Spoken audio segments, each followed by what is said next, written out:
ಸ್ನೇಹಿತರೆ, ಇವತ್ತು ರುಚಿಯಾದಂತಹ ಟೊಮೆಟೊ ಹಪ್ಪಳ ಸುಲಭವಾಗಿ ಹೇಗೆ ಮಾಡ್ಕೊಳ್ಳೋದು ಅಂತ ಈ ವಿಡಿಯೋದಲ್ಲಿ ನಿಮಗೆ ತಿಳಿಸ್ಕೊಡ್ತೀನಂತೆ. ಅಡುಗೆ ಚಾನಲ್ಗೆ ಸ್ವಾಗತ ಅಂತ ಹೇಳ್ತಾ ಟೊಮೆಟೊ ಹಪ್ಪಳ ನಿಮಗೆ ತೋರಿಸ್ತೀನಿ. ಈಗ ಎಷ್ಟು ಕ್ರಿಸ್ಪಾಗಿ ಆಗಿದೆ ಅಂತ, ತುಂಬ ಹಗುರವಾಗಿ ನೋಡ್ತಾ ಇದ್ದೀರಲ್ಲ, ತುಂಬ ಚೆನ್ನಾಗಿ ಬಂದಿದೆ. ನಿಮಗೂ ಸಹ ತೋರಿಸ್ಕೊಳ್ಳೋಣ ಅಂತ ಹೇಳಿ ವಿಡಿಯೋ ಮಾಡಿದ್ದೀನಿ. ಬನ್ನಿ ಸ್ನೇಹಿತರೆ, ನೋಡೋಣಂತೆ. ಮೊದಲಿಗೆ ನಾನಿಲ್ಲಿ ಅವಲಕ್ಕಿಯನ್ನು ಮಿಕ್ಸಿ ಮಾಡಿ ಇಟ್ಕೊಂಡಿದ್ದೀನಿ. ಹಿಂದೆ ನಿಮಗೆ ಅವಲಕ್ಕಿ ಹಪ್ಪಳ ತೋರಿಸಿದ್ನಲ್ಲ, ಅದೇ ಥರನೇ ನಾನಿಲ್ಲಿ 2 ಲೋಟದಷ್ಟು ತೊಗೊಂಡಿದ್ದೆ. ಸ್ವಲ್ಪ ಜಾಸ್ತಿ ಮಾಡಿದ್ದೀನಿ ನಾನು, ಹಾಗಾಗಿ ನೀವು 1 ಗ್ಲಾಸ್ ಅಷ್ಟು ತೊಗೋಬೋದು. 2 ಲೋಟದಷ್ಟು ಅವಲಕ್ಕಿಯನ್ನು ನುಣ್ಣಗೆ ಪೌಡರ್ ಮಾಡಿ ಇಟ್ಕೊಂಡಿದ್ದೀನಿ. 2 ಟೊಮೆಟೊ ತೊಗೊಂಡಿದ್ದೀನಿ, ಸ್ವಲ್ಪ ದೊಡ್ಡದಾಗಿದೆ. ಇದು ಆ್ಯಪಲ್ ಟೊಮೆಟೊ ಅಂತಾರಲ್ವ, ಸ್ವಲ್ಪ ಬೀಜ ಕಡಿಮೆ ಇರುತ್ತೆ, ಆ ಥರದ್ದು ತೊಗೊಂಡಿದ್ದೀನಿ. ನೋಡಿರಿ, ಹೀಗೆ ಟೊಮೆಟೊ ಪೀಸ್ ಮಾಡಿ ಹಾಕ್ಕೊಂಡು ಸಣ್ಣದಾಗಿ ಇದನ್ನು ರುಬ್ಕೋಬೇಕು.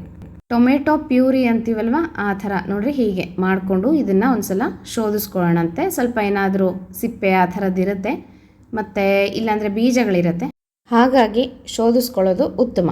ಈಗ ನೋಡಿರಿ, ಇದಕ್ಕೆ 2 ಚಮಚದಷ್ಟು ಅಚ್ಚ ಖಾರದ ಪುಡಿ ಹಾಕ್ತಾಯಿದ್ದೀನಿ. ಹೀಗೆ ಚೆನ್ನಾಗಿ ಕಲಿಸ್ಕೊಂಬಿಡೋಣಂತೆ. ಖಾರ ನಾನು ಇದಕ್ಕೆ ಹಾಕಿದ್ದೀನಿ, ನೀವು ಖಾರ ಬೇಡ ಅಂದರೆ ಸ್ಕಿಪ್ ಮಾಡ್ಕೋಬೋದು. ಸ್ವಲ್ಪ ಖಾರ ಹಾಕಿದರೆ ರುಚಿ ಇರುತ್ತೆ ಹಪ್ಪಳ ಅಂತ ಹೇಳಿಬಿಟ್ಟು ನಾನು ಅಚ್ಚ ಖಾರದ ಪುಡಿಯನ್ನು ಹಾಕಿದ್ದೀನಿ. ಈಗ ನೀರು ಕಾಯೋದಕ್ಕೆ ಇಟ್ಕೊಂಡಿದ್ದೀನಿ. 1 ಲೋಟಕ್ಕೆ 6 ಲೋಟದಷ್ಟು ನೀರನ್ನು ಇಟ್ಟಿದ್ದೀನಿ. ನಾನಿಲ್ಲಿ 2 ಲೋಟದಷ್ಟು ಹಿಟ್ಟು ತೊಗೊಂಡಿದ್ದೀನಿ, ಹಾಗಾಗಿ 12 ಲೋಟದಷ್ಟು ನೀರನ್ನು ಹಾಕಿದ್ದೀನಿ. ಈಗ ನಾವು ಟೊಮೆಟೊ ಎಲ್ಲ ರುಬ್ಕೊಂಡ್ವಲ್ಲ, ಮತ್ತು ಅಚ್ಚ ಖಾರದ ಪುಡಿ ಹಾಕಿದ್ವಿ, ಅದನ್ನು ಈ ನೀರಿಗೆ ಹಾಕಿ ಚೆನ್ನಾಗಿ ಕುದಿಸ್ಕೋಬೇಕು. ಇದಕ್ಕೆ ರುಚಿಗೆ ತಕ್ಕಷ್ಟು ಉಪ್ಪು. ರುಚಿಗೆ ಅಂತಂದರೆ ರುಚಿಗೆ ಹಾಕಬೇಡ್ರಿ, ಯಾಕಂದರೆ ಸ್ವಲ್ಪನೇ ಹಾಕಿರಿ. ಹಪ್ಪಳಕ್ಕೆ ಯಾವಾಗಲೂ ಉಪ್ಪು ಹಿಡಿದು ಬಿಡುತ್ತೆ, ಅದಕ್ಕೋಸ್ಕರ ಉಪ್ಪಾಗಿಬಿಡುತ್ತೆ. ಸುಮ್ಮನೆ ಒಂದು ಸಣ್ಣ ಚಮಚದಷ್ಟು ಹಾಕಿದ್ದೀನಿ. ಮತ್ತು ಸ್ವಲ್ಪ ಇಂಗನ್ನು ಹಾಕಿದ್ದೀನಿ. ಹಾಗೆಯೇ ಹಪ್ಪಳದ ಖಾರ ನಿಮಗೆ ಹೋದ್ಸಲನೇ ಹೇಳಿದೆ, ಇದನ್ನು ಹಾಕಿದರೆ ಹಪ್ಪಳಗಳು ಚೆನ್ನಾಗಿ ಬರುತ್ತೆ ಅಂತ. ಹಪ್ಪಳದ ಖಾರ ಹಾಕಿ ಚೆನ್ನಾಗಿ ಕುದಿಯೋವಾಗ ಅವಲಕ್ಕಿ ಪೌಡರ್ ಮಾಡಿ ಇಟ್ಕೊಂಡಿದ್ವಲ್ಲ, ಅದನ್ನು ಹಾಕಿ ಚೆನ್ನಾಗಿ ಕಲಿಸ್ಬಿಡ್ಬೇಕು. ಗಂಟು ಇಲ್ದಿರೋ ಥರ ಚೆನ್ನಾಗಿ ಕಲಿಸ್ಕೋಬೇಕು. ಅಕಸ್ಮಾತ್ ನಿಮಗೆಲ್ಲಾದರೂ ಗಂಟು ಕಾಣಿಸ್ತಾ ಇದೆ ಅಂದರೆ ಅದನ್ನು ಒಂದು ಸೌಟ್ ತೊಗೊಂಡು ಹೀಗಂದರೆ ಅದೆಲ್ಲ ಬಿಟ್ಕೊಂಡ್ಬಿಡುತ್ತೆ, ಏನು ತೊಂದರೆ ಆಗೋದಿಲ್ಲ, ಗಂಟು ಹಾಗೆ ಉಳ್ಕೊಳ್ಳೋದಿಲ್ಲ. ಚೆನ್ನಾಗಿ ಕುದಿಸ್ಕೊಂಡು ಈಗ ನಾನು ಸ್ಟವ್ ಆಫ್ ಮಾಡ್ಕೊಂಡಿದ್ದೀನಿ. ನೋಡಿರಿ, ಇಷ್ಟು ಗಟ್ಟಿಯಾಗಿ ಇರಬೇಕು. ಇದು ಸ್ವಲ್ಪ ತಣ್ಣಗಾಗಬೇಕು. ತಣ್ಣಗಾದಮೇಲೆ ಇನ್ನೊಂದಷ್ಟು ಗಟ್ಟಿ ಆಗುತ್ತೆ.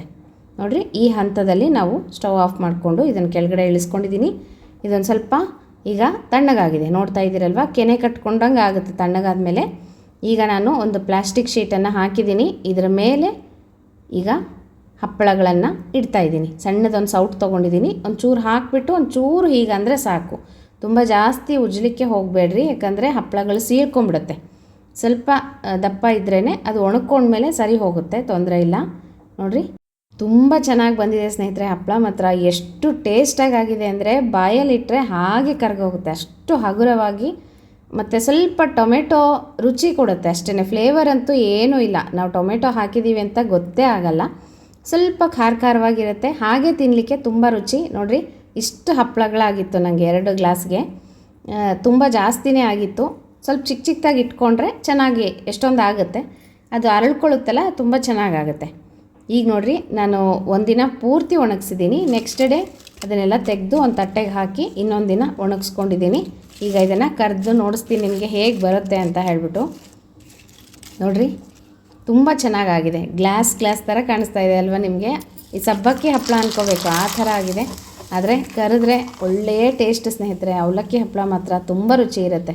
ನೀವು ಈ ಥರ ಟೊಮೆಟೊ ಹಾಕ್ಕೊಂಡು ಮಾಡ್ಕೊಳ್ರಿ, ಇಷ್ಟಪಡೋರು, ಮತ್ತು ಮಕ್ಕಳಿಗೂ ಸಹ ತುಂಬ ಇಷ್ಟ ಆಗುತ್ತೆ. ಪ್ಲೇನ್ ಬೇಕಂದರೆ ಪ್ಲೇನಾಗೂ ತೋರಿಸ್ಕೊಟ್ಟಿದ್ದೀನಿ, ಆ ಥರನೂ ಮಾಡ್ಕೋಬೋದು.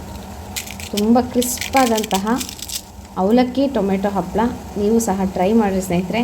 ಹೇಗೆ ಬಂತು ಅಂತ ನನಗೆ ಕಮೆಂಟ್ ಮಾಡಿರಿ. ಬಿಸಿಲು ಮಾತ್ರ ತುಂಬ ಚೆನ್ನಾಗಿದೆ. ಹಪ್ಪಳಗಳು, ಸಂಡಿಗೆಗಳು ಇನ್ನೂ ಮಾಡೇ ಇಲ್ಲ ಅಂತ ಹೇಳೋರು ಮಾಡ್ಕೊಳ್ರಿ. ಬಿಸಿಲು ತುಂಬ ಚೆನ್ನಾಗಿದೆ. ಈ ಒಂದು ಸಮಯದಲ್ಲಿನೇ ನಾವು ಹಪ್ಪಳ ಸಂಡಿಗೆಗಳನ್ನು ಮಾಡ್ಕೋಬೇಕು. ನೀವು ಸಹ ಮಾಡಿ ಸ್ಟೋರ್ ಮಾಡ್ಕೊಳ್ರಿ ಅಂತ ಹೇಳ್ತಾ ಮತ್ತೆ ಸಿಗ್ತೀನಿ ಸ್ನೇಹಿತರೆ. ನಮಸ್ಕಾರ.